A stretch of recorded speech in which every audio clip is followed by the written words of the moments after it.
Noam Chomsky critiques American foreign policy in his latest Hegemony or Survival. This talk from the United Nations Correspondents Association in New York City is an hour and 40 minutes.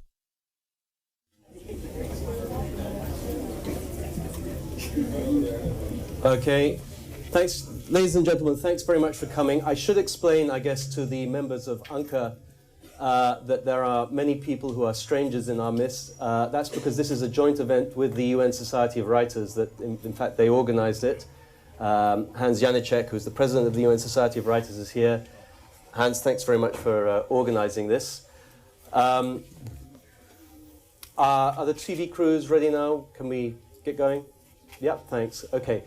The first time I met Noam Chomsky was in 1984 in Nicaragua, when I used to write for the Guardian newspaper in England, which, as many of you probably know, is somewhat left of center.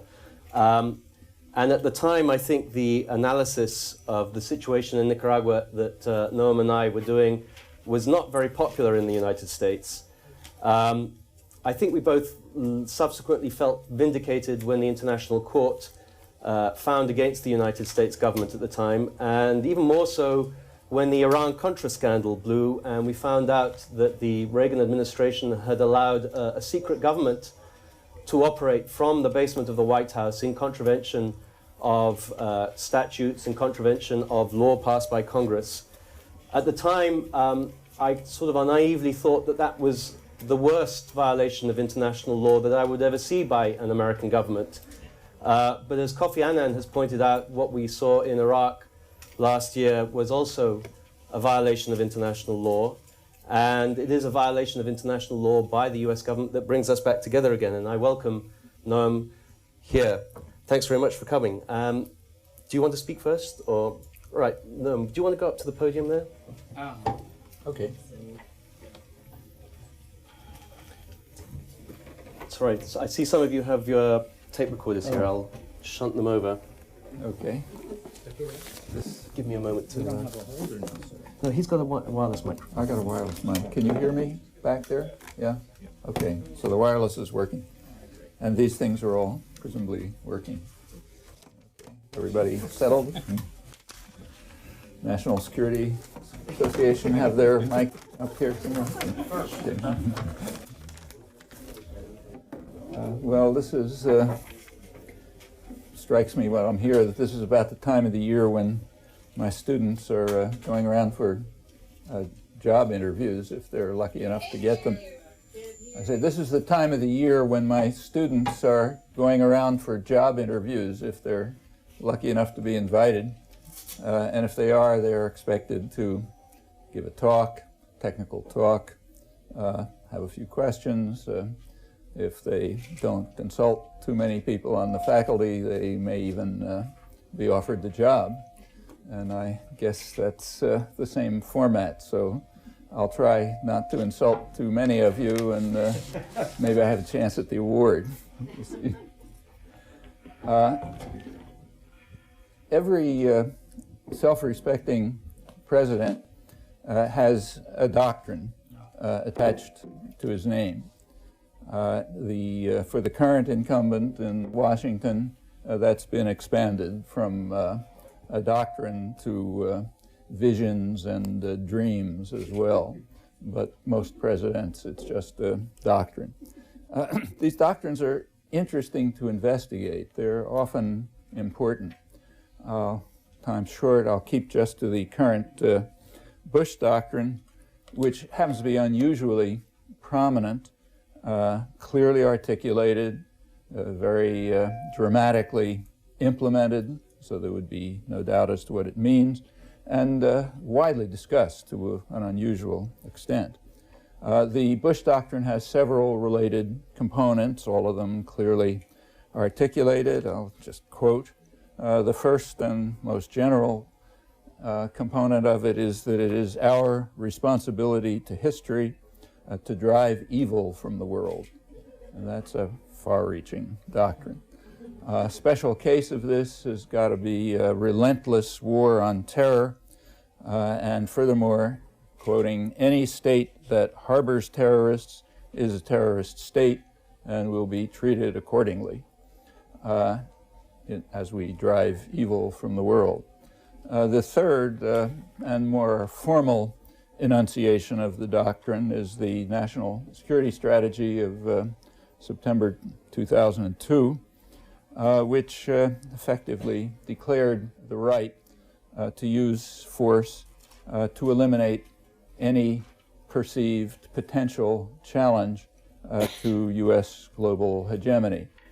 As Colin Powell put it, the U.S. reserves the sovereign right to take military action where and how it chooses. He happened to say that in Davos at the World Economic Forum meeting, eliciting quite a negative reaction from the people who the business press, the international business press, call the masters of the universe, with only a slight touch of irony.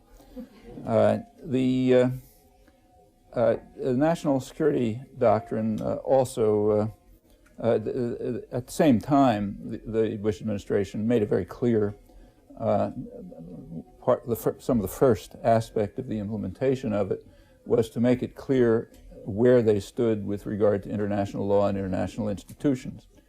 Even before Powell's statement, the government had made it clear to the United Nations that it could be relevant, that was the term used, if it endorsed what the U.S. was planning to do anyway, or else it could be, as Powell explained, a debating society. But those were in effect the choices: be relevant and endorse what we're going to do, or you can have polite discussions somewhere. I'm told that some people at the back can't hear you very well. Would you mind using the handheld? Okay. Is this going to interfere with the other one? That's better, I think, is it? Is that better? Shall I undo the other one? Okay. Well, this announcement to the United Nations of its choice between relevance and debating society actually has come to is right on the front pages of the press in England, not here right now, in the Catherine Gunn case. As I'm sure you know, Catherine Gunn is being tried because she leaked to the British press reports that she had seen from the American embassy calling on British intelligence to illegally tap members of the Security Council so that the United States would know how to coerce or pressure them into becoming relevant, that is, endorsing what the U.S. was going to do. Those of you who know the history of the United Nations will recognize that this is coming full circle.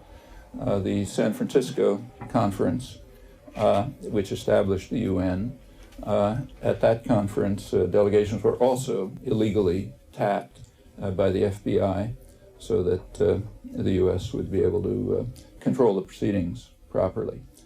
So we now have a nice completion of the circle. But that expresses from the beginning and dramatically today the attitude towards international institutions and international law. And it's not very surprising. It's pretty much the way anyone would predict that the world dominant power would behave. It may be surprising to people who prefer illusions, but historically it's not a great surprise. The National Security Strategy, the formal version of the doctrine, it not only elicited great anger among the international business elite, but also among the foreign policy elite at home. So immediately after it was announced in September 2002, the major establishment journal, Foreign Affairs, a few weeks later, published its next issue with a lead article called describing what the author called the new imperial grand strategy, and warning that it was going to cause serious problems for the world and for the United States. Even before the doctrine had been officially announced, it was clear what it was going to be. Henry Kissinger had described the doctrine as what he called a revolutionary doctrine, which undermines the UN Charter, undermines international law, in fact, undermines the whole Westphalian system since 1648, which barred forceful intervention into other sovereign states. Of course, that was, Westphalia was only for great powers. Do anything you want to anyone else. That was hardly observed very magnificently even among the great powers. But this, as Kissinger correctly pointed out, the new doctrine simply tears this whole framework to tatters, which he thought was a good thing. He basically supported the doctrine, but like many others in the many other of the critics in the foreign policy elite, criticized the implementation. Said reasonable position, but not the way the implementation has many flaws and will cause all sorts of dangers.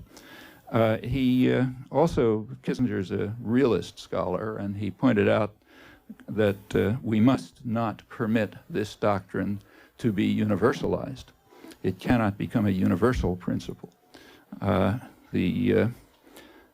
simple words, this is a doctrine for the United States, which the right to use force at will against perceived or potential enemies is to be reserved to the United States. It can delegate that right to some of its clients, but no one else should line up for the privilege. That's clear and explicit. The national security doctrine was immediately followed by exemplary actions to make it clear to the world that it was meant seriously. It's not just rhetoric. The most obvious of them, and the one that attracted the most attention, was the invasion of Iraq. There were others that were, to which less attention was paid, but that might, over the long term, prove more significant. One of them was the announcement, just weeks after the national security doctrine, the announcement by the Air Force Space Command that U.S. policy in accord with the national security doctrine was going to shift from control of space, that was the Clinton doctrine, to ownership of space. So from now on, the U.S. would own space, not just control it. And then they went to spelled out what that difference is. It means that any potential competitor in space will be destroyed. And space means militarization of space, as they explained. We have documents leading up to it spelling it out. It means placing space platforms for highly destructive offensive weapons, nuclear and non-nuclear. This is under a first strike doctrine, which is official.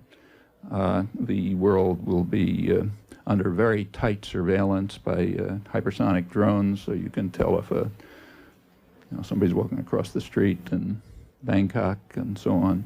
And it means, in principle, a command post could instantaneously, without warning, attack and destroy any place in the world without much need for forward basing and other annoyances. And this system has to be owned, not just controlled. That was November 2002. The U.S. continued, meanwhile, to oppose unilaterally UN efforts to ban the militarization of space. This has been going on for some years. The most recent case was last December, when, again, unilaterally, with the reflexive votes of Israel and I think Micronesia, the U.S. opposed the otherwise unanimous decision to reserve space for peaceful uses. This has been going on for some years now. UN disarmament commissions have been deadlocked over Washington's refusal, it's back to Clinton, to ban militarization of space. However, the advance from control to ownership is a substantial one and in line with the national security doctrine, and very ominous in its implications. I mean, others plainly don't just say, oh, that's fine. Russia has already responded by sharply increasing its military spending, its offensive weaponry. It has moved to launch on warning automated response systems, which were dangerous enough in the past and are far more dangerous today with the deteriorating command and control systems of this Russian state as the economy collapses. Just to cheer you up, you may recall in 1995, before the deterioration had set in, we came 2 minutes from a missile launch, which probably would have destroyed much of the world. When there was a 10-minute countdown after Russian computers had misidentified a space rocket as a missile attack. It was aborted 2 minutes short of flight. Instant retaliation, presumably go beyond what Eisenhower predicted in the 1950s, that any such exchange would mean the destruction of the Northern Hemisphere. We've gotten much more violent and powerful since then. These dangers are being enhanced. Russia has also moved to a first strike doctrine. China is responding the same way as predicted. What's called ballistic missile defense is understood both by adversaries and by advocates in the United States as being an offensive weapon. It's called a shield, a sword, not just a shield on both sides. And the reaction to it is to build up offensive military forces, very threatening with the obvious ripple effects. Don't have to go into it. So these are all severe challenges, threats being significantly escalated, all implementing the same thinking. Can't just attribute it to the Bush administration, that I mentioned has roots before, but the sharp escalation of it is significant, very significant. The moonshot, the Chinese and American moonshots are very likely related to this. The moon is, if any of this gets off the ground, to use an appropriate metaphor, probably the moon will be used for military purposes as part of the militarization of space system. And the Chinese challenge to land a shuttle is a challenge to the U.S. official position of ownership of space, which does not lead to attractive consequences if you think it through. Well, let's get back to Kissinger and the justification for the revolutionary new doctrine and its implementation in Iraq. He gave the conventional justification. The justification is that Iraq possesses weapons of mass destruction and is connected to terror.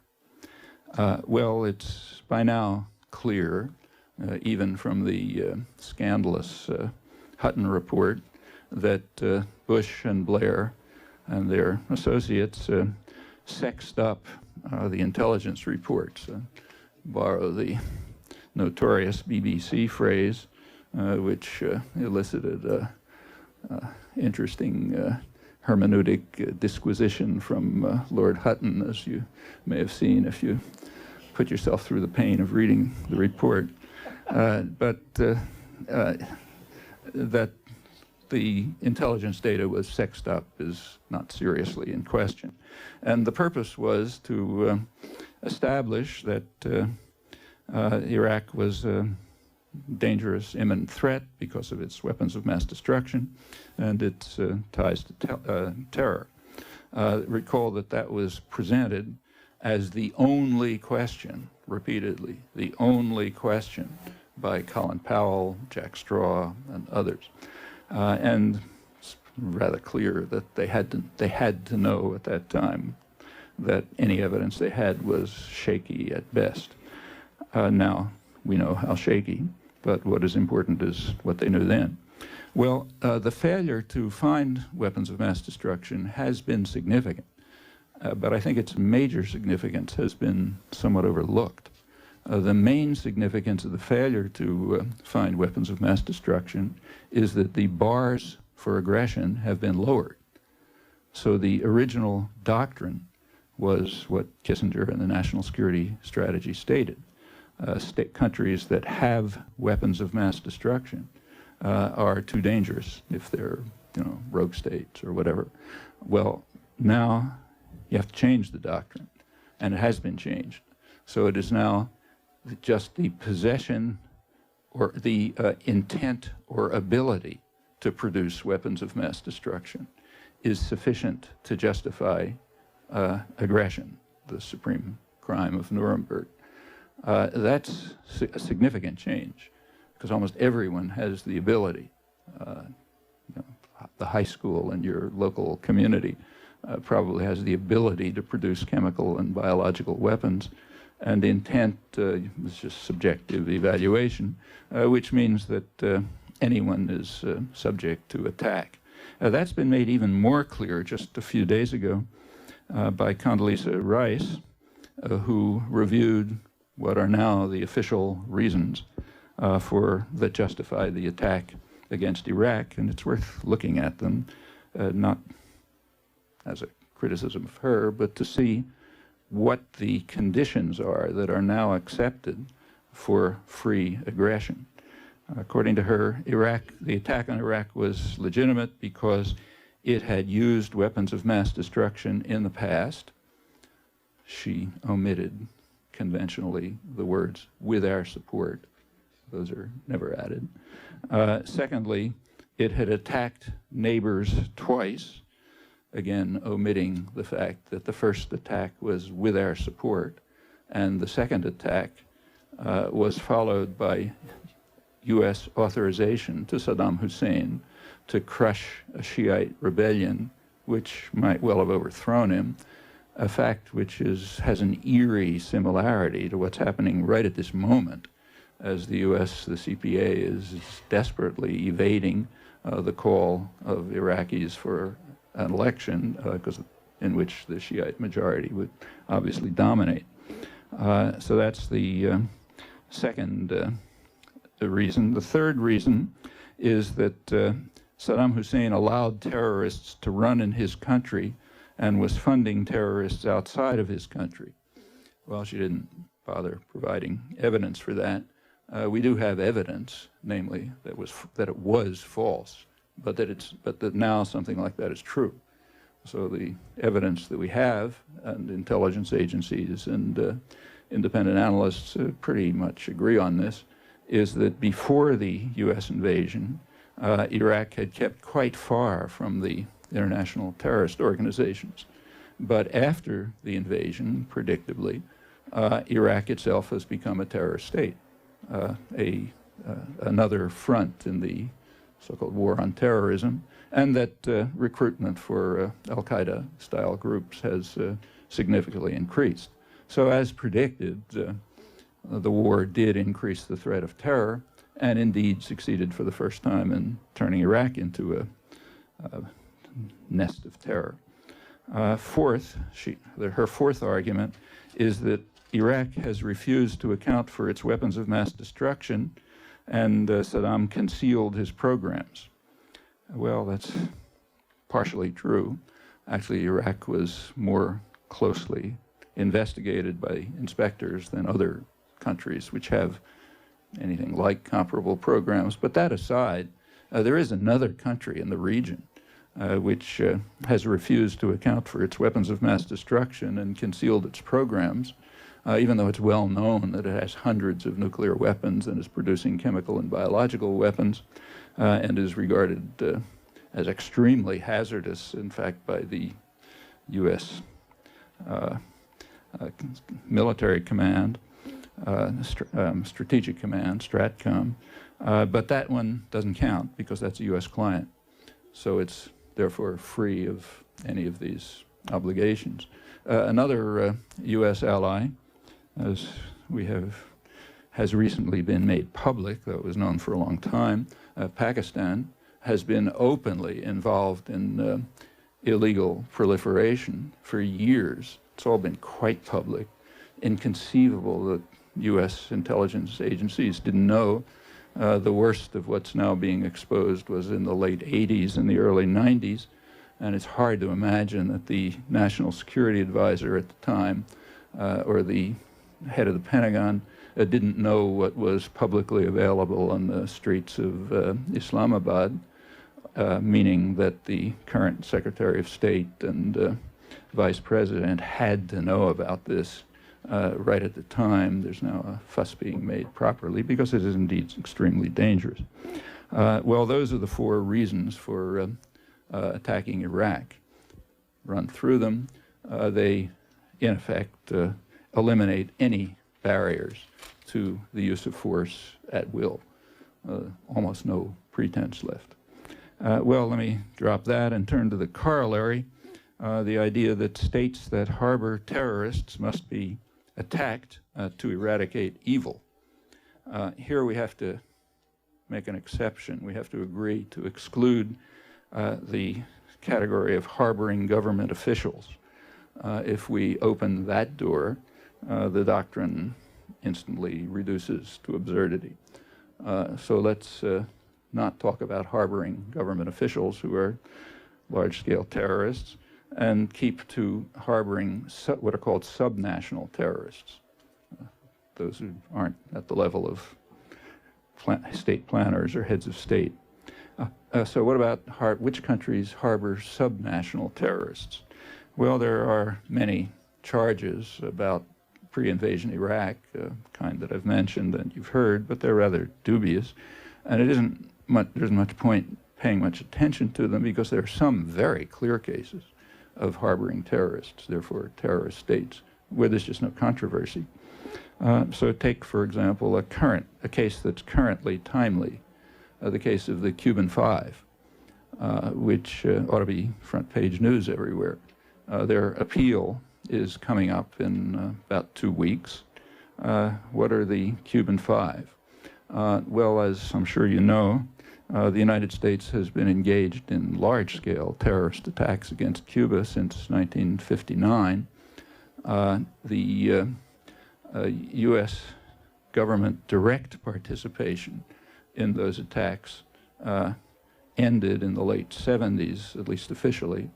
But since that time, instead of directly attacking Cuba, the United States has been harboring terrorist networks that attack Cuba. Well, again, this is not particularly controversial. It's accepted, for example, by the FBI and the Justice Department.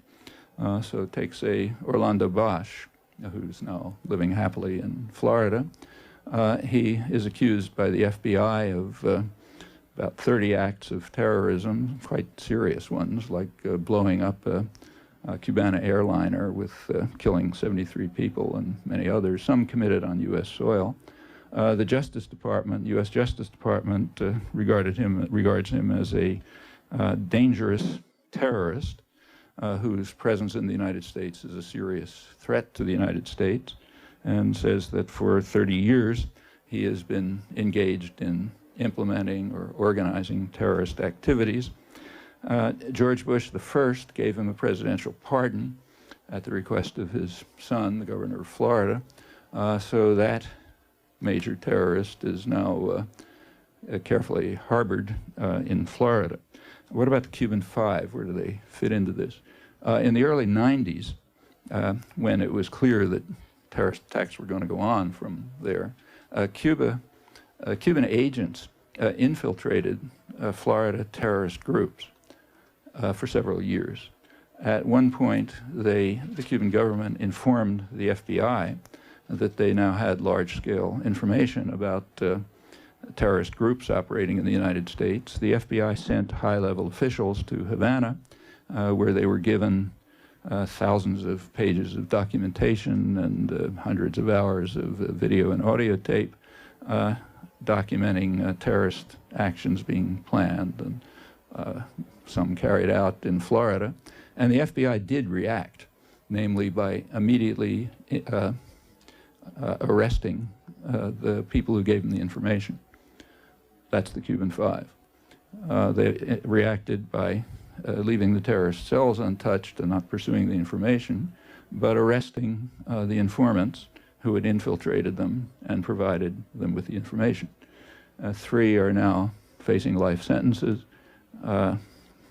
Several spent a long time in, this went off, whatever that is, in solitary confinement. Their wives are not allowed to visit them, no visas. The government insisted on trying the case in Miami. The request for a change of venue was turned down. The foreman of the jury opened by saying that I regard Castro as a communist dictator, and other members of the jury went on. The prosecution conceded that they couldn't prove the case, but a Miami trial was sufficient. So that's the case of the Cuban Five, now coming up for appeal. Why is Cuba such a target for U.S. terror? Well, actually, that was explained nicely yesterday in the lead story of the Wall Street Journal. Take a look at the lead story. You see it described. It says that Cuba has been dedicated to the cause of derailing the U.S. agenda in Latin America, and therefore is a justified target for attack. Actually, the author of the story probably didn't know it, but he was virtually quoting from declassified CIA documents 40 years earlier, which explained the reason for the attack, at that time, extensive terrorist attack on Cuba, on the grounds that that the very existence of the Castro regime is successful defiance of U.S. policies going back 150 years. So it just can't be meaning back to the days of the Monroe Doctrine, when the U.S. intended to take over Cuba. So no Russians, nothing like that. So obviously that can't be accepted, and the Wall Street Journal more or less has it straight when they say that the crime is the dedication to the cause of derailing the U.S.'s agenda in Latin America. The same article of the Wall Street Journal goes on to say that Chavez in Venezuela is the heir apparent to Castro's cause of derailing the U.S. agenda in Latin America, which makes Venezuela, the successful existence of that government, an unacceptable, successful defiance of U.S. policies going back 150 years, with consequences that will be familiar to people who know about the history of this region. And again, it's timely. Just a few days ago, Venezuela sought extradition of 2 military officers who had fled Venezuela after they were charged with setting off bombs in Caracas. They're now here. Venezuela's asking for extradition. 2 more terrorists harbored here for the moment. We'll see what happens with that. This is connected with the military coup a couple months ago, which was openly backed by the Bush administration, although it drew back when it aroused an enormous opposition in Latin America, and the military coup was overthrown. According to the British press, very good correspondents in the British press, Latin American specialists, they claim to have amassed evidence that the coup was instigated, or at least in part instigated, by 3 major figures of the Bush administration who have a long record of involvement in terrorist crimes in the 1980s, namely Elliot Abrams, Otto Reich, and John Negroponte. Their involvement in terrorist crimes in the 1980s, again, isn't controversial. For that, we can turn to the World Court judgment that Tony mentioned, and 2 Security Council resolutions endorsing the World Court judgment, which of course were vetoed by the United States, with Britain politely abstaining. Just to draw some conclusions, The Bush doctrine quite directly implies that the United States is a terrorist state and should be treated accordingly. It's obviously harboring terrorists. I gave a few examples, can easily add many others. Just to add one more, right across the river, there's a leading terrorist being harbored, Emmanuel, who was the head of the paramilitary organization that was responsible for killing thousands of Haitians in the period of the military junta, which was supported not so tacitly by Bush 1 and even more by Clinton. Haiti has asked for they've sentenced him in absentia. They've asked for his extradition repeatedly. They never get a response. The general suspicion is that the U.S. doesn't want to extradite him because in a trial, his connections with the U.S. intelligence will come out. But whatever the reasons are, he's another terrorist harbored here. One might say that killing several thousand poor black people doesn't really count as much of a crime, so maybe it's not like other cases of harboring terrorists. Won't go into that. Well, without continuing, it's not very hard to evaluate the doctrine of driving evil from the world if we accept the condition of universality, but as Henry Kissinger accurately pointed out, that's an error. The doctrine holds only selectively. It's a doctrine that the powerful may invoke, but not anyone else. So therefore, you could say that all the examples I've given are completely irrelevant, and any others like them. As for the imperial grand strategy, I think its implications are as revolutionary as Henry Kissinger indicated.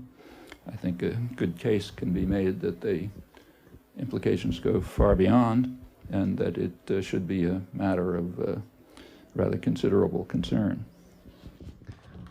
No, thank you very much. I hope we have time for a few quick questions.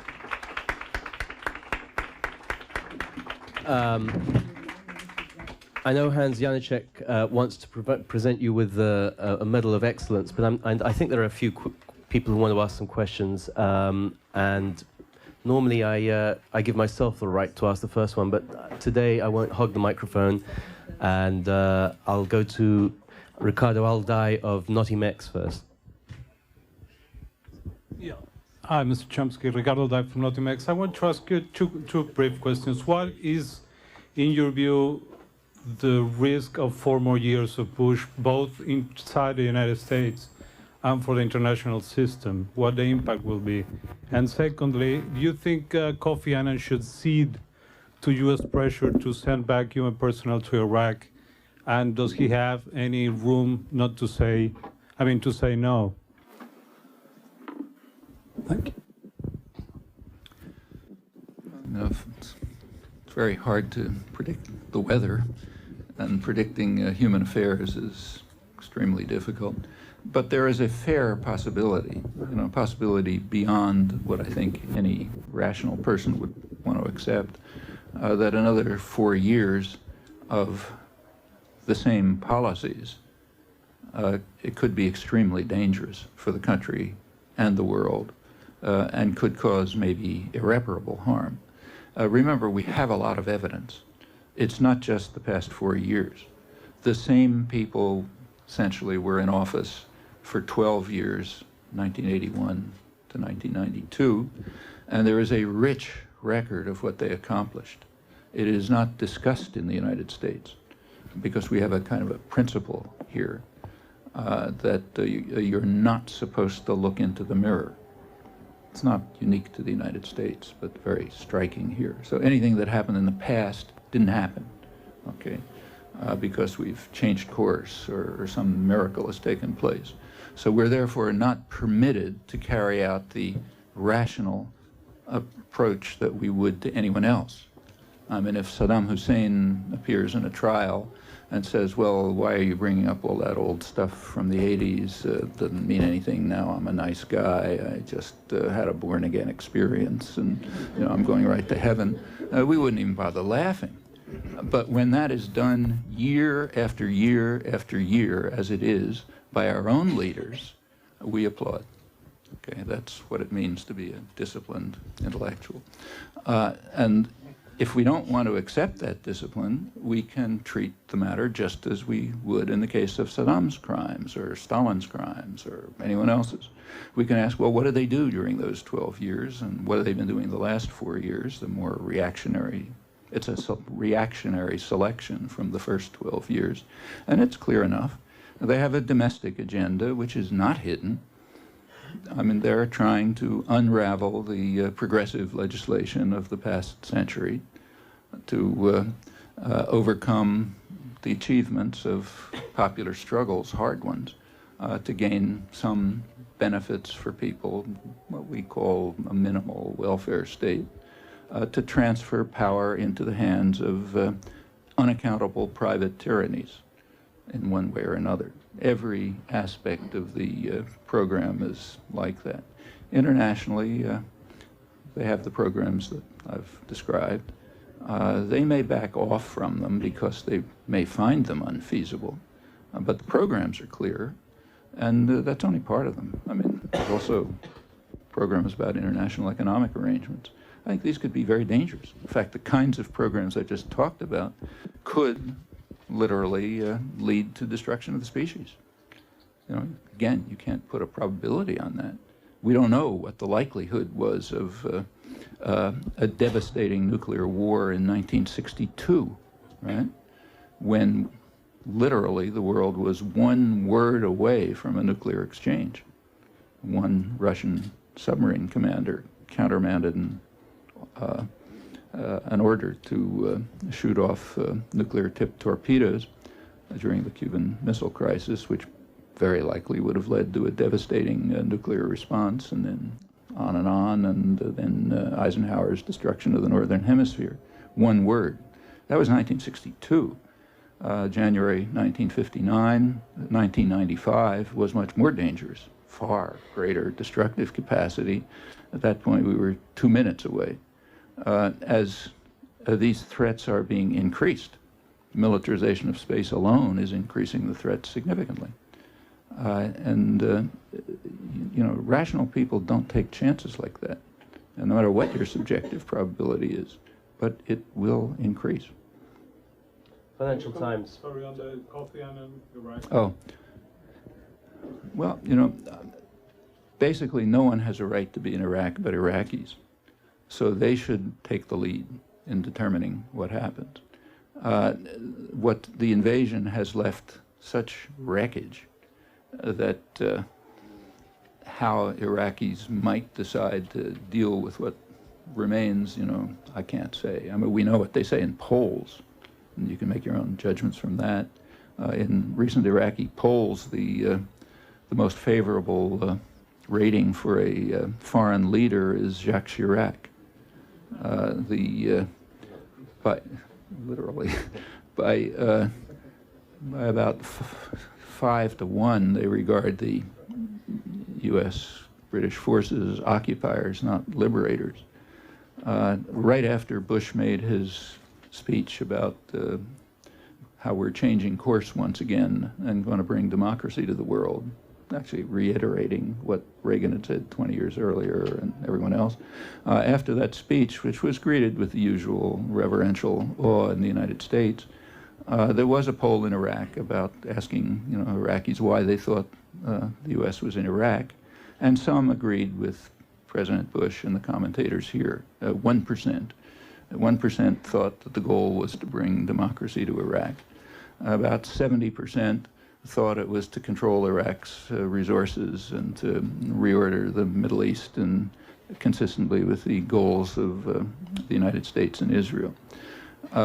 Actually, their responses were more nuanced and sophisticated. When it went further, it turned out that about half, although 1% thought the U.S. was trying to bring democracy, about half thought that the United States wanted democracy if the U.S. could control it. Now that's the sophisticated response, the one that's based on history, the one that is understood by everyone in Latin America, for example, or the one that Iraqis understand perfectly well from their own history. After all, they were free, under British rule since the 1920s. But they know, without reading British secret records, that they were granted freedom on the grounds, the internal British records, that they would be an Arab facade behind which Britain would rule with various constitutional fictions and so on, and same in Central America and the Caribbean. Yes, you can be free and democratic as long as you do what we say, And I presume that's the reaction of Iraqis, and usually the victims have a reasonably good understanding of the world. The people holding the hammers and guns usually don't understand very well. But I think we should try to respond to their understanding. And if they want UN officials there, a UN force there, okay. I mean, if they want military forces from the region to try to control the miserable security situation that's resulted from the invasion, okay, that's their decision. If they want to accept the economic program that has been rammed down their throats by the CPA, which no sovereign country would accept, just opening the country up to complete purchase by foreigners, meaning mainly U.S. corporations. If they decide they want that, like they want to commit economic suicide, all right, fine. If they decide they want the kinds of social and economic programs that every sovereign state with any independence pursues, that's fine too, then we throw that out. Actually, and so on down the line. Ahmad Chalabi was in this room not so long ago, and he told us he loved the program. He may. I mean, that program will have, we know what what effect such programs have. Those are the programs that created the third world. I mean, if anyone who knows any economic history knows that, say, 200 years ago, there wasn't much difference between what's now the first world and what's now the third world. Actually, India and China were the commercial and industrial centers of the world. Europe was kind of backwards in most respects. But now they're very different, hugely different. How did it happen?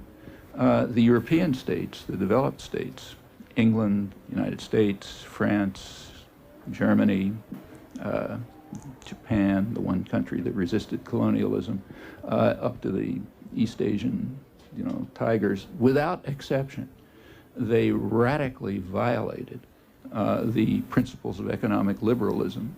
They insisted on massive state protection and subsidy, just as the U.S. economy does today. They were very highly protectionist and interventionist.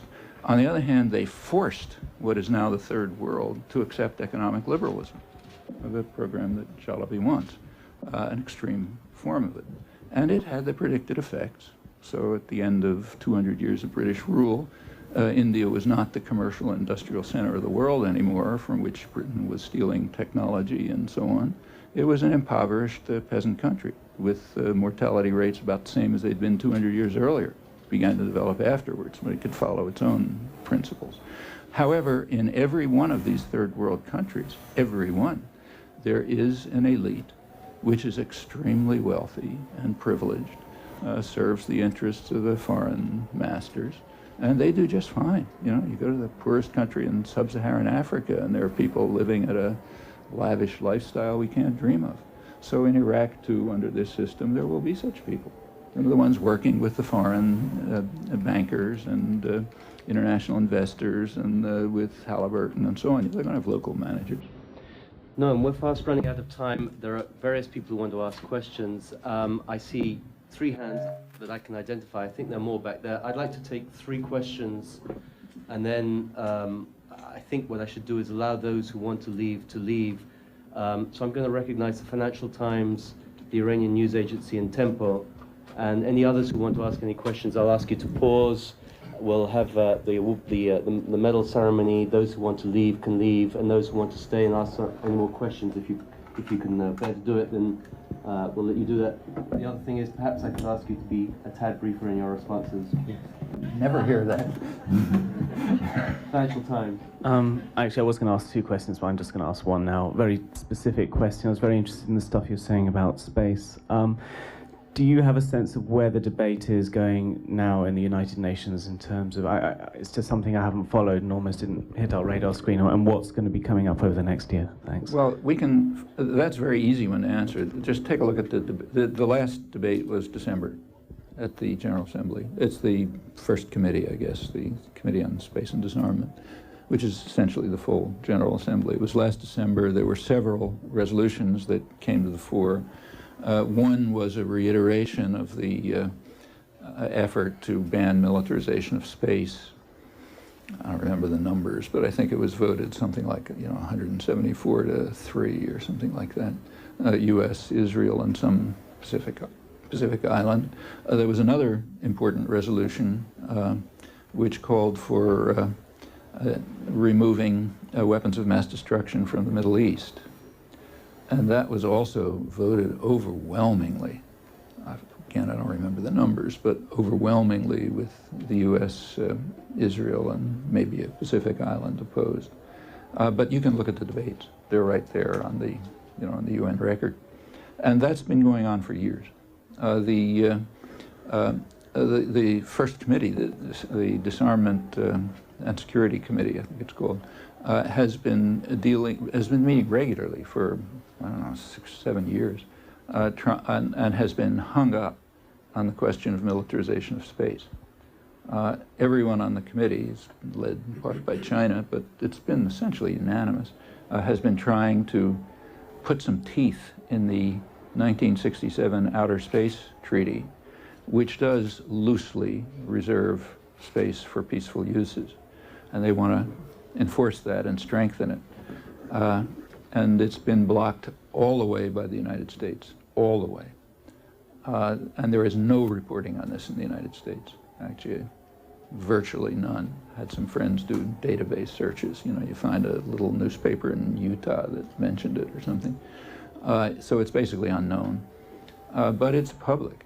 Is anything coming up? Is there anything New coming up? Yeah, the Disarmament Committee will continue to meet, and the General Assembly, they'll continue to meet, but they can't do anything if the United States vetoes it. I mean, the same is true on the Outer Space Treaty itself. There is a 1967 Outer Space Treaty, which is not terribly specific, but the implication of it is to prevent the use of space for military purposes. For a long time, nobody did much with it. A few years ago, efforts started coming along in the General Assembly to ratify it again, re-ratify it. The reason was the recognition that the U.S. intends to violate it. And it's come up year after year, I forget how many now. That one, the U.S. doesn't vote against, it abstains. Everyone votes for it, and the U.S. and Israel abstain. Okay, Israel doesn't matter, but a U.S. abstention is, in effect, a veto. Okay? A double veto. A U.S. abstention vetoes the proposal and vetoes it from history, which is why you don't know about it. So it's not reported and not discussed and so on. So the double veto has succeeded in blocking efforts to, so I said abstain. But when the U.S. abstains, it's in effect a veto. It's because that means it's not going to happen, okay? When the most powerful state in the world says, I'm not going to have anything to do with this, that's in effect a veto, and in fact a double veto, because reporting is also effectively vetoed, and it disappears from history. And that's been the course of the issue of militarization of space for probably 5 or 6 years. And this goes back to the Clinton administration. All of this is completely public, incidentally. So if you read if you take a look at the website of the Space Command, that's open. Back around 1997, it's a Clinton era, the Space Command announced clearly its programs for then control of space, not ownership of space. Now it's up to ownership.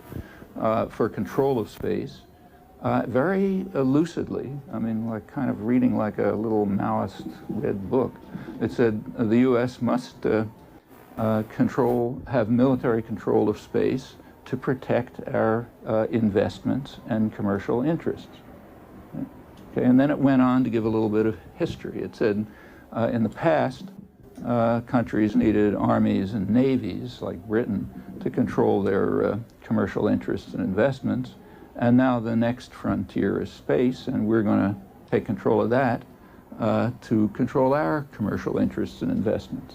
Okay, they're very frank. You know.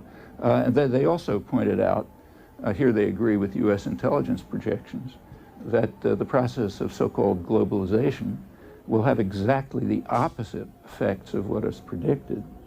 Namely, it will increase, it will lead to a widening economic divide, a growing gap between the haves and the have-nots. The U.S. intelligence projections are the same. It'll lead to a growing economic divide, also financial volatility, meaning lower growth. And in this case of, in a situation with a widening economic divide and a growing number of have-nots, it's going to be harder to keep them under control. So therefore we need new devices, like, for example, militarization of space. Iranian News Agency.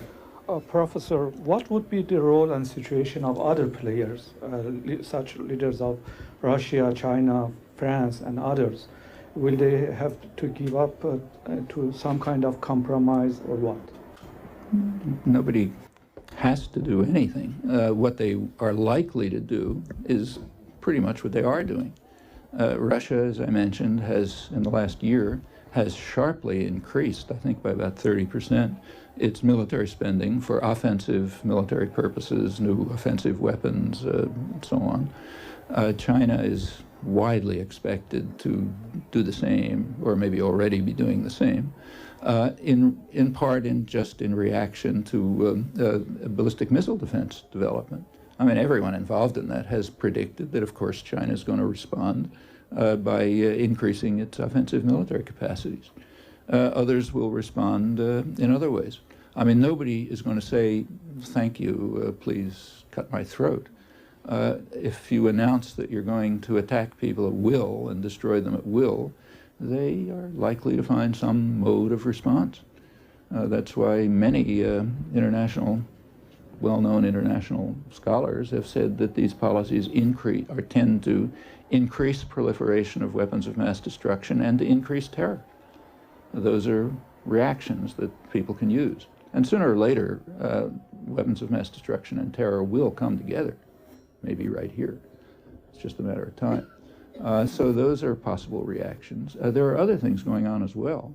I mean, militarily, the world is unipolar. No question about that. I mean, the U.S. probably spends as much as the rest of the world combined or close to it in military force, and is far more advanced. For example, there isn't a space race now, because there's only one country racing. When the U.S. is talking about going from control to ownership, it's not as if someone else is interfering with the control. They're not. So overwhelmingly ahead from a military point of view, but not economically. Economically, there have been and are three major economic centers, more or less on a par. Europe, Northeast Asia, Japan, China, South Korea, others interacting with them. They're kind of on a par. Europe is an economic unit of the same category as the United States. Northeast Asia is the most dynamic economic region of the world. It also happens to have about half of global foreign exchange reserves. The former head of Clinton's Council on Economic Advisors, Laura Tyson, really recently described the international economy in 4 simple words. She said, America spends, Asia lends. And how long that's going to go on, nobody knows. But it's an area which has reserves, which is growing fast, which already has a greater GDP than North America does. Europe is the same. Europe, contrary to a lot of talk, has approximately the same growth level, productivity growth level per capita as the United States, and can go off in its own direction. These are issues that go way back to the end of the Second World War. I mean, right throughout the Cold War, one of the concerns of U.S. planners was that Europe would become what was called a third force, would go off on its own. Well, that still remains. The end of the Cold War hasn't changed that. And now there are comparable problems in East Asia. A lot of the maneuvering around control over Middle East oil and the lesser but significant Central Asian oil resources, a lot of that maneuvering, including Iran, has to do with who's going to control those energy resources. Because whoever controls them, if the U.S. controls them, as it intends to do, it will have what George Kennan once called veto power over the decisions of other actors. That was 50 years ago. It's even more the case now. So a lot of alternatives. Tiempo Madrid. Professor Chomsky, considering the different perceptions that are in America and in Europe, for example, with the rest of the world, on the war in Iraq, on the Middle East, even on the role of the United Nations, what do you think that is the role that the American media plays in forging public opinion and public policy? I mean, there's a lot of study of this. By and large, the media transmit a doctrinal position which is shared by state power, by corporate power, and by the media elites themselves who are part of it. It's easy to document it. If you want a close analysis concerned with Iraq, I'd suggest that you take a look at one careful study done by, which you can pick up on the web, done by the most important public attitudes study program in the world. It's the Program on International Policy Attitudes at the University of Maryland, PIPA.org. You can pick it up. They did a study about a month ago or so called Misimpressions of Iraq, okay, in which they investigated beliefs that are so obviously outlandish that there's no serious debate about whether they're true or false. And those are the misimpressions of Iraq. And they evaluated them among the public. They're extremely high. But then, in response to your question, they traced those misimpressions to media sources. Okay. Turned out if you're getting people who are getting their news from Fox News, about 80% had at least one serious misimpression, many more. People who were getting their news from major print media, elite print press, about 50% serious misimpression. Those who were getting it from National Public Radio, about 25% serious misimpression. These, incidentally, are misimpressions that I don't think anyone would have in Europe or Asia or anywhere else. And that's a misleading estimate, as they point out, because about 20 to 25% of the public, somewhere in that neighborhood, are getting their information from talk radio. You just turn that on and you'll find out what that means. And among young people, when you sort of break down the demographics, I've forgotten the numbers, but I think a majority from, say, 18 to 22, roughly that range, are getting their news from comic shows that are on television late at night. These political comic shows. Well, we're taking out that piece of the population, but this is an indication of the way effectively the corporate media transmit a kind of propaganda line, not because they are subordinating themselves to it, but because they agree with it.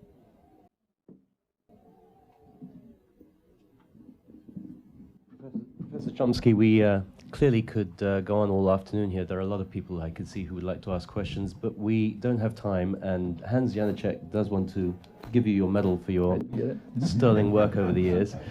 I'm going to allow my colleagues who need to go off and file to leave, and we'll go to the medal ceremony, and then those who want to stay and ask some questions, perhaps we might be able to squeeze in a few before lunch.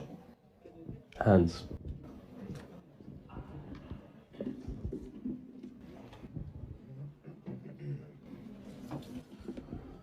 Professor Chomsky, it's a great honor for us that you accepted our invitation, but even more so that you accepted our award of excellence, which the Society of Writers has been giving annually to outstanding literary and political figures for their contribution to peace and understanding. In fact, over the past 15 or 17 years so far, and it was previously awarded to international statesmen such as Mikhail Gorbachev and great writers like Norman Mailer. The members of the society, founded in 1989, are diplomats and journalists accredited to the United Nations, as well as individual staff members with a distinguished literary record. We deeply believe that there is a link between politics or diplomacy on one hand and literary art on the other, because there are many things that you cannot say in a political or diplomatic fashion. You need a literary element. And this is one of the things that we have admired about you for so many years. It's not only what you say, it's how you say it. And you can see what a response you have. And you never raise your voice, and you never swear, and you never hit the table with your fist. You always keep calm, but persuasive. Persuasive indeed. And this is why the citation for the award, which is a medal, I will show it, which is a medal on a blue ribbon with the inscription Ex Mente Orbis, which I would translate as from the spirit of the world. But there are also other interpretations, but what it means really is the conscience of mankind, and that's what it's all about. Professor Chomsky, we honor you today in gratitude. You have kept the flame of reason and common sense alive when they were threatened. You stayed calm in the clash of civilizations, but recorded the conflict in a uniquely somber and persuasive style. Your voice is heard all over the globe. You have earned the respect of millions, eager to find the truth in a troubled world. There is no better place to express our respect to you than here at the United Nations, whose spirit and principles you represent.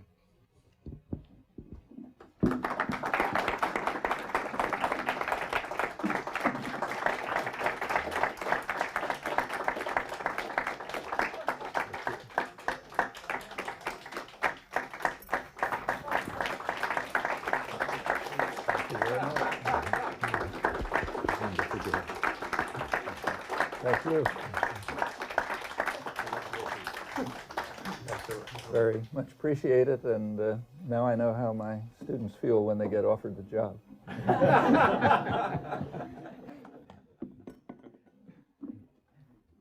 All right, well, we're going to be taking the professor upstairs to have some lunch shortly, but are there any more questions? Does anybody?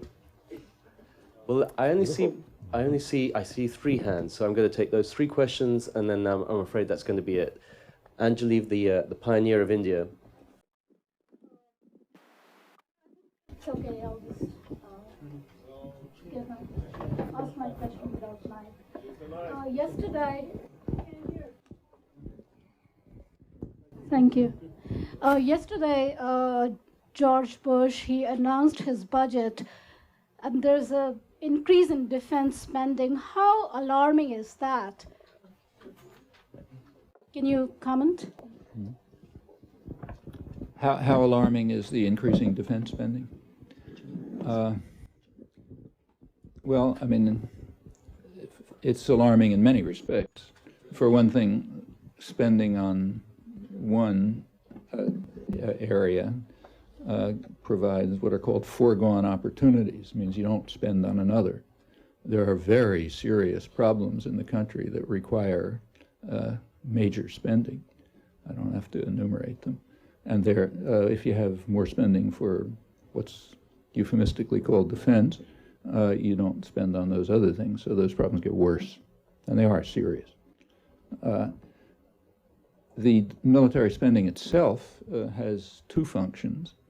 One function is, of course, intimidation and domination.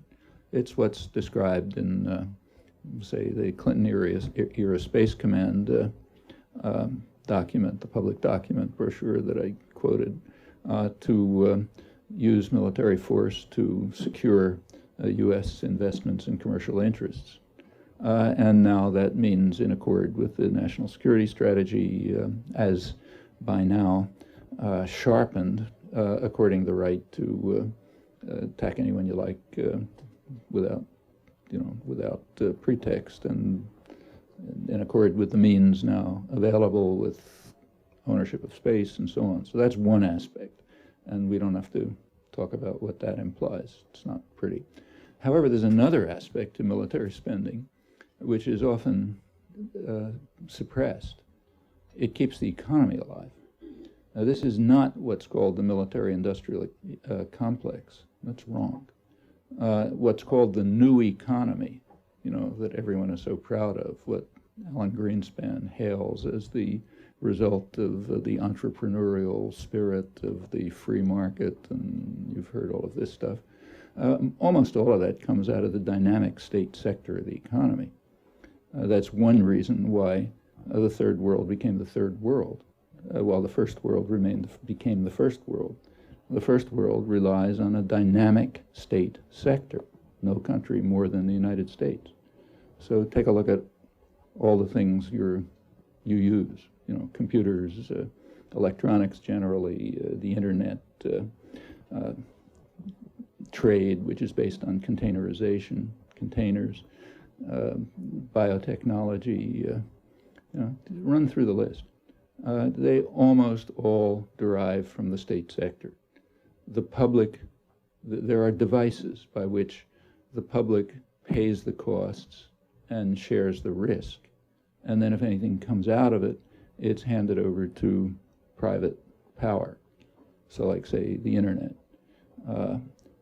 It was for 30 years, it was in the state sector. That's when all the hard work was done. Around 1995, it was marketable, so it was handed over to private corporations. Computers. Throughout the 1950s, a computer was something about the size of this room, with vacuum tubes blowing up all over the place and paper flooding all over. During the 1950s, under the pretext of air defense, places like MIT, where I am, were able to get computers down to the point where you could sell them to somebody. The first mainframes company was a spin-off from that around 1960. That's why IBM has shifted from making typewriters to making computers. They were part of this. And it's the same with almost the entire dynamic part of the economy. Furthermore, this goes way back in history. If you go back a century, the major engineering problems, metallurgical and engineering problems and mechanical problems, the major ones, the hard ones, had to do with putting huge guns on moving platforms, which were able to hit another moving target, meaning naval guns. That was an extremely difficult problem. Required complicated engineering, electronics, metallurgy, and so on. And it was carried out primarily by the English and the Germans then, under the rubric of defense. But then, of course, it spun off into the automotive industry and all sorts of other things, and it gave the economy of that day. Economic historians of technology point out, maybe accurately, that the problems of space today are comparable to the problems of naval gunnery 100 years ago, and it'll have the same effect. So that's, without proceeding, that's another part of the defense, so-called defense system. It's a way of socializing risk and cost and creating the profits of the future economy. Everyone, you know, I mean, this is all kind of suppressed in a way. So we talk about free markets and the entrepreneurial spirit and everything else, but the actual way the economy works is crucially like this. And that's part of the military system too. You could ask, is it a good thing? You know, is it nice to have computers and the internet and so on? Well, maybe not. But the real question is that the way to do it? I mean, should the decision to spend public funds to develop computers rather than, say, a health system, should that be made by deceiving people into believing they're being protected from enemies? Or should it be made by the people themselves who are evaluating these decisions? In other words, do we believe in democracy? If we believe in democracy, back in the 1950s, there wouldn't have been, you know, an air defense system designed to create computers that IBM could later sell. There would have been a public informed discussion of whether we want our resources to go into having PCs 25 years from now, or have a decent health care and school and transportation system. I mean, I know which way I would have voted, but it's for people to decide. And those decisions are taken out of people's hands, in large part through the military system. It's another one of the devices for undermining democracy and for creating a particular kind of private-run economy in the future. That's quite apart from its role in use of military force. So all of this has to be considered. Le Monde. Hi. I was just wondering, would you have any comment on the presidential race so far? On the presidential race? Well, no, it's not a great secret that in the United States, elections are basically bought. Large part of the population accepts that as true. So right before the 2000 election, so no Florida trickery, you know, no Supreme Court. Before the election, about 3/4 of the public regarded it as mostly a farce, some game involving rich contributors, party bosses, and the public relations industry, huge public relations industry, which trains candidates to keep away from issues, to present what are called qualities. You know, I'm a nice guy, to talk about values, but to keep away from the issues that are important to people, and even if they talk about those issues, to do it in such a way that nobody can figure out where they stand. Okay, which was essentially the case.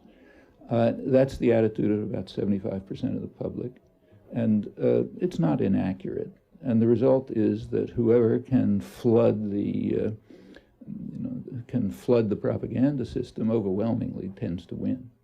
You look at the statistics over the years, it's dramatic.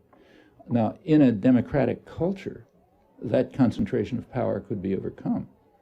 So to say, take Brazil, recent case. I mean, in Brazil, concentration of capital, concentration of media is worse than it is here.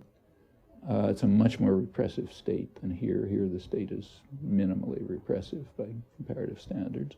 Nevertheless, popular organizations were able to reach a level of activism, engagement, in which they were able to overcome these consequences. In the United States right now, that's just not imaginable. It should be, but it isn't. In order to reach the level of, say, Brazil, we would have to have a reconstruction, revitalization of a democratic culture that has been very severely eroded, consciously eroded. I mean, it doesn't just happen by itself. And that's hard work. It's not going to happen by this election. So this election will be like the standard one, I presume, in which it'll be bought. Who's going to buy it? Well, you know, the Bush administration has money coming out of their ears. The financial industry loves them. The pharmaceutical industry is, you know, just salivating over the wonderful gifts they're getting. The rich in general are getting enormous gifts from the administration, and they're going to pay it back because they want this train ride to continue. It's fantastic for the extreme rich and wealthy, the financial institutions, other top sectors of the economy, they love it. So they want it to stay, and that means in the last, no matter what Democrat is nominated, in the last couple of weeks of the election campaign, you can expect a huge PR campaign. I mean, we can guess. Here's one guess as to what it'll be. I mean, just pulling it out of a hat.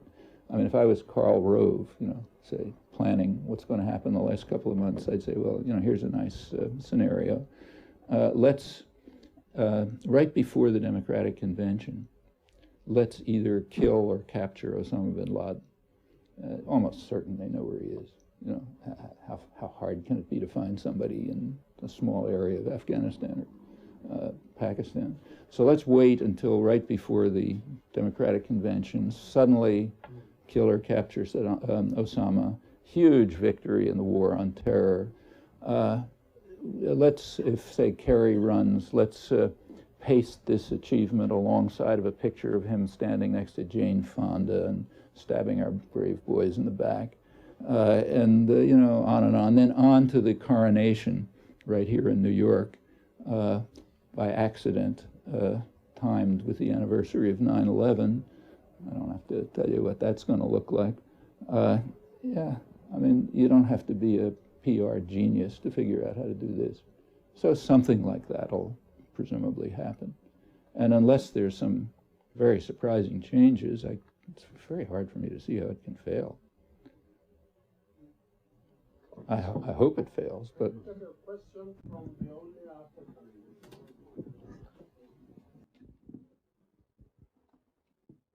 I had said I'd just take one more, but how can I turn down a request like that? So, could you identify yourself? I don't know Greek you. newspaper Eleftherotypia. Which? Could you repeat that? Greek newspaper Eleftherotypia.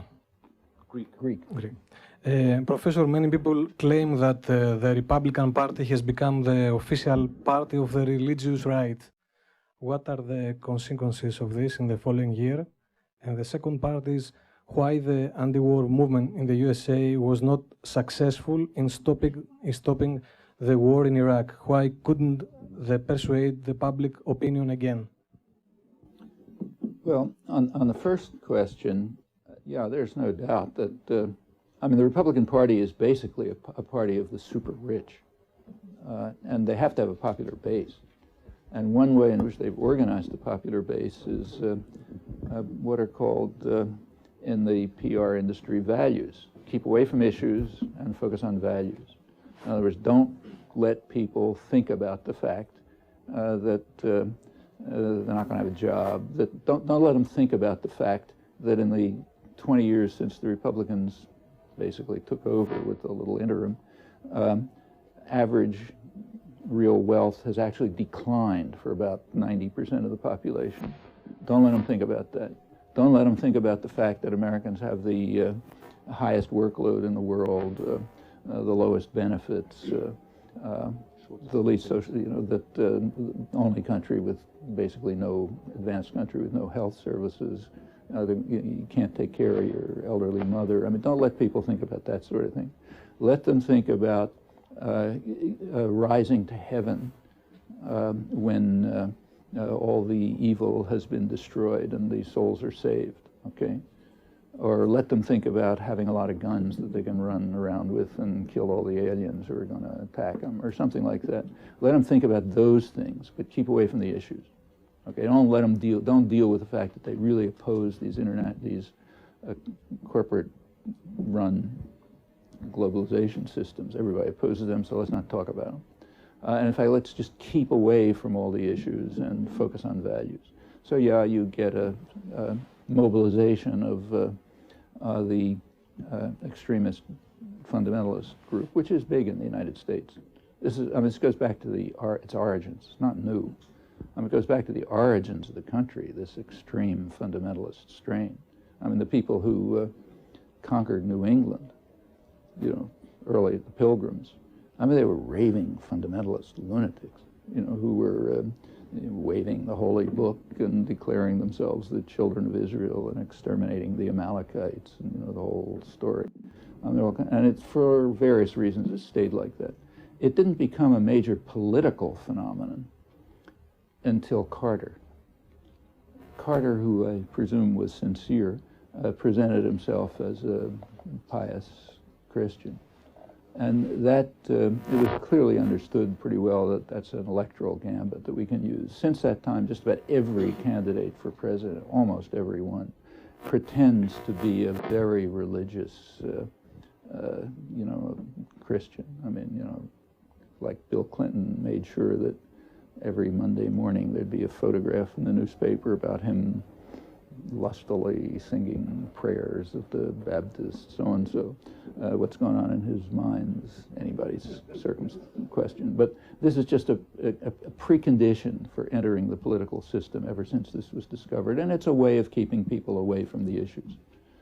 Just like, in fact, if you take a look at the last election, year 2000, Bush managed to get a roughly 50-50 split by getting a large white working class vote, and where the two main issues were not my job or the trade issues I hate or that kind of stuff.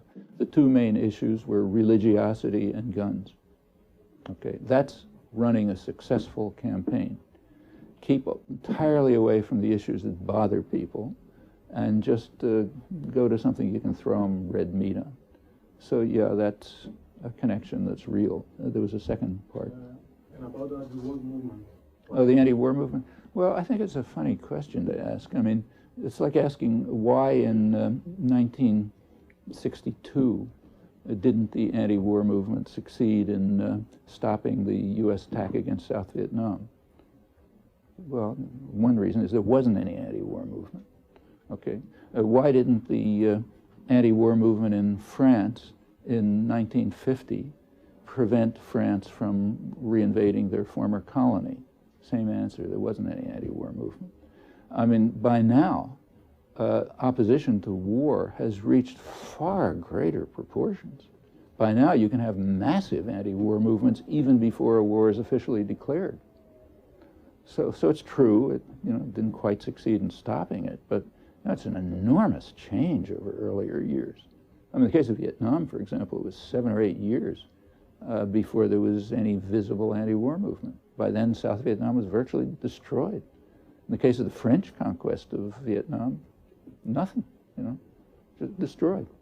A couple of people protested, but no movement. And those are changes over the years. When the Belgians, got rid of Lumumba and took over the Congo, see any protests? No, it's become a much more civilized world since then. So yeah, we should be thankful for that. There's never been anything like the protests last February. Never, here or anywhere else.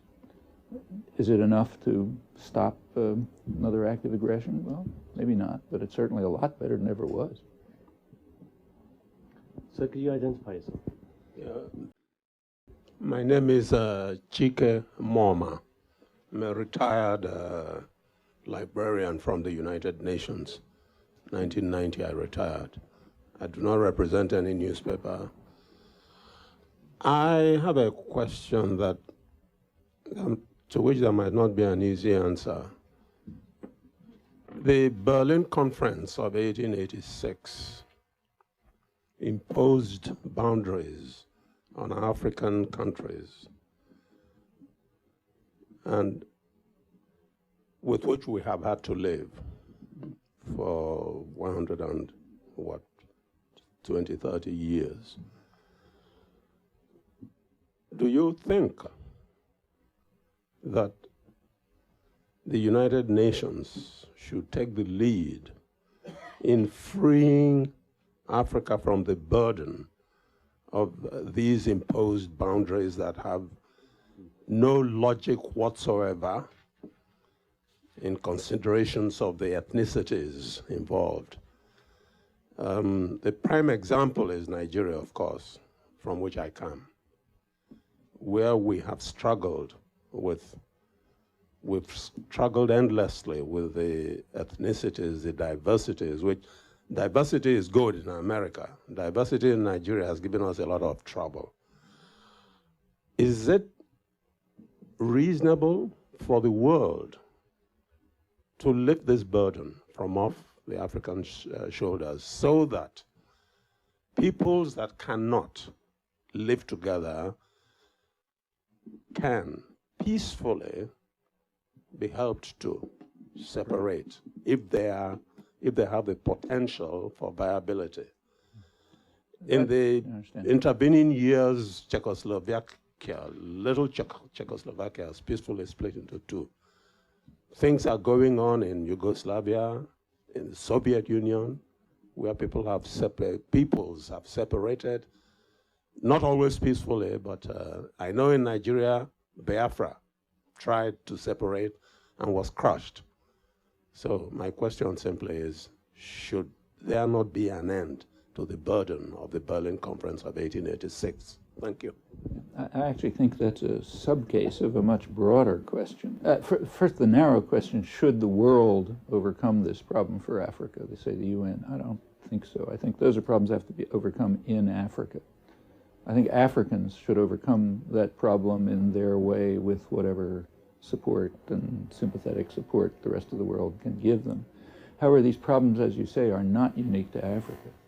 This is the development of the modern nation-state system in the last hundreds of years. I mean, Europe, which is the center of it, was the bloodiest and most savage part of the world for hundreds of years because Europeans were slaughtering each other, trying to establish a totally insane system, namely the nation-state system, which, exactly as you say, just in Europe, doesn't correspond to what people's cultures are, what their connections are, what their languages are, whatever. It's just some irrational system of force and domination that is imposed on people with tremendous violence. I mean, that's how Europe developed the kind of culture of violence which allowed it to conquer the world. They were very practiced at slaughtering each other. Like the 30 Years' War alone, that led to the Treaty of Westphalia, probably killed about maybe 40% of the population of Germany. These were not little things. In fact, it would still be going on. There's a lot of talk in political science about democratic peace. Democratic countries don't go to war. Well, you can look at the statistics, but there's one fundamental reason why you're getting any results at all. In 1945, Europeans, the democratic countries, realized that the next time they play their traditional game of slaughtering each other will be the last, because they had constructed means of destruction so fantastic that this game is just over. Okay, did it for the last 500 years, we can't do it anymore. So we're not going to fight each other anymore. We'll fight defenseless people, but not each other, because otherwise it's over. You can't do it. So yes, there's a kind of a democratic peace. Does that mean that for Europe this is the right system? No, it's a highly artificial system. In Europe too. That's why you see in Europe, in opposition to the centralizing tendencies of the European Union, there are also regional tendencies developing.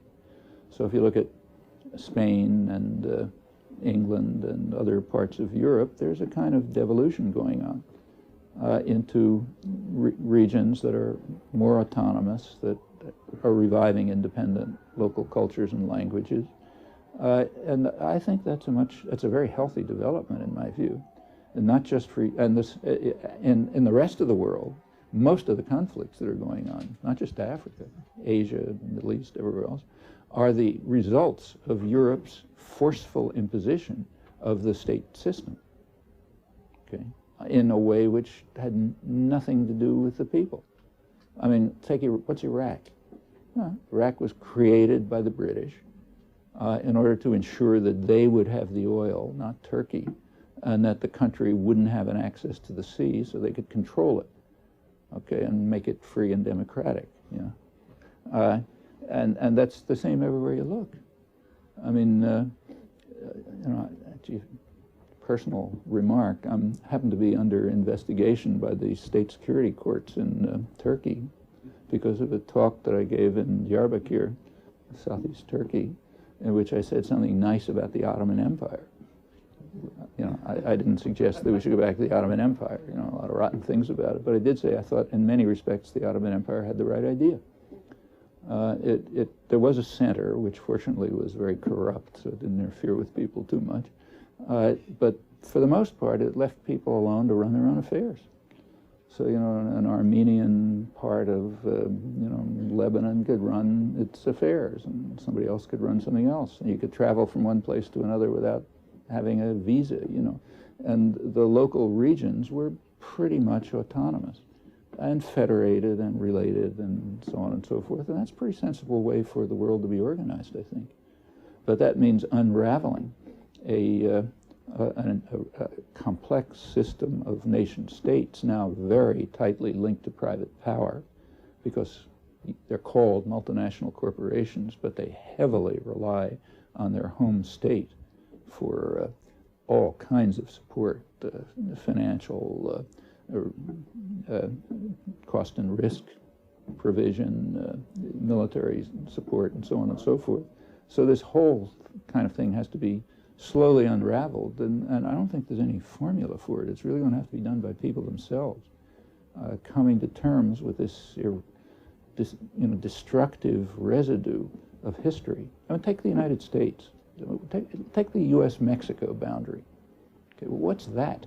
You know, I mean, half of Mexico was conquered by the United States. Okay, now it's called the United States. The Mexican-U.S. border was, like most borders, was a result of conquest. It wasn't a natural border. It was a very porous border. So people of the same, similar people lived on both sides, and they tended to move up and back. In 1994, something interesting happened.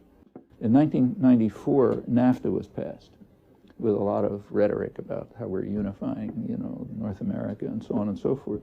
Also in 1994, Clinton, who was no fool, militarized the border for the first time. Operation Gatekeeper. Militarized the border to make sure that people wouldn't move up and back. Capital, yeah, but not people. So we got to stop this free movement of people up and back across a rather porous border and impose a border that's semi-porous. Capital goes up and back easily, but not people, because these systems are not designed for people, they're designed for capital. And since then you get hundreds of people being killed on the border and so on and so forth. Well, that border shouldn't be there, just like other borders shouldn't. But those are things that are going to have to be changed internally through understanding and social evolution of it and social change. I don't think they can be imposed from the outside. Professor Noam Chomsky, it's been fascinating. Thanks so much.